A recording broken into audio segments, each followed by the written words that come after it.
Hello बच्चों, अभी मैं जो आपको टॉपिक करा रहा हूं मेरे बेटा वो है जूल्स हीटिंग इफेक्ट।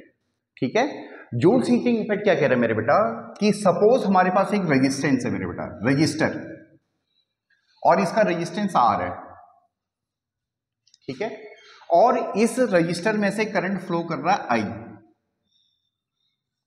और एक टाइम पीरियड के लिए फ्लो कर रहा है टी। तो मेरे बेटा इस रेजिस्टेंस में हीट डेवलप होगी, समझ में आ रहा है? और वो जो हीट डेवलप होगी उसका जो फॉर्मूला आएगा वो इस तरह से आएगा, heat develop equal to I square R T. ठीक है मेरे बेटा, अब इसका प्रूफ मेरे बेटा देखो, पहले समझो, पहले जो इसमें हीट डेवलप हो रही है मेरे बेटा रेजिस्टेंस में, ये हीट डेवलप हो रही है जो बैटरी हमारी वर्क डन कर रही है, यानी पीछे से जो मैकेनिज्म इस करंट को फ्लो करवा रहा है वो वर्क डन कर रहा है। ठीक है, और वो वर्क जो पीछे से वर्क हो रहा है मेरे बेटा, वही वर्क हीट के रूप में प्रोड्यूस हो रही है।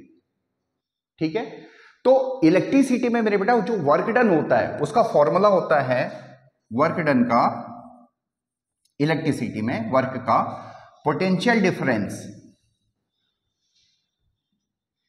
Potential difference into charge. इस पोटेंशियल डिफरेंस से जो चार्ज फ्लो कर रहा है मेरे बेटा, इन दोनों का प्रोडक्ट होता है मेरे बेटा। वर्क डन इलेक्ट्रिसिटी में पोटेंशियल डिफरेंस है हमारे पास, इस पोटेंशियल डिफरेंस में से कितना चार्ज फ्लो कर रहा है मेरे बेटा। ठीक है, तो इन दोनों को मल्टीप्लाई करके हमारे पास वर्क डन आता है इलेक्ट्रिसिटी में। ठीक है, तो मेरे बेटा यही वर्क डन यहां पे हीट के रूप में प्रोड्यूस हो रही है, तो पोटेंशियल डिफरेंस को आप V लिख दीजिए, चार्ज को Q लिख दीजिए मेरे बेटा। ठीक है, अब मेरे बेटा जो इलेक्ट्रिसिटी यानी जो करंट की डेफिनेशन है वो है हमारे पास Q अपॉन T।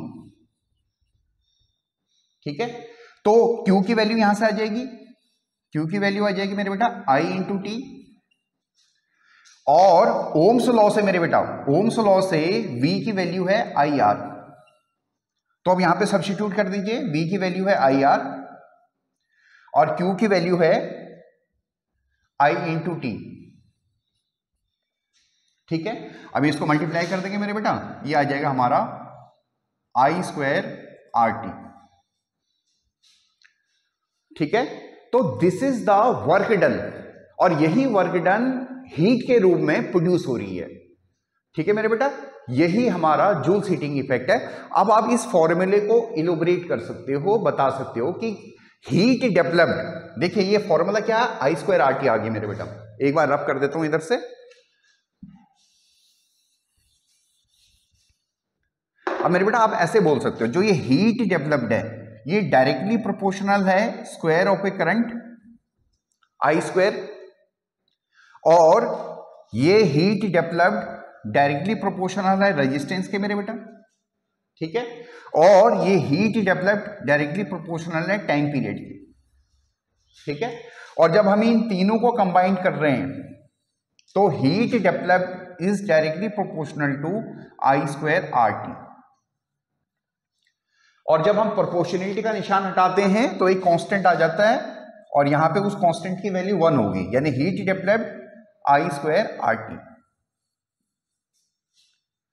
तो ये है मेरे बेटा जूल्स हीटिंग इफेक्ट।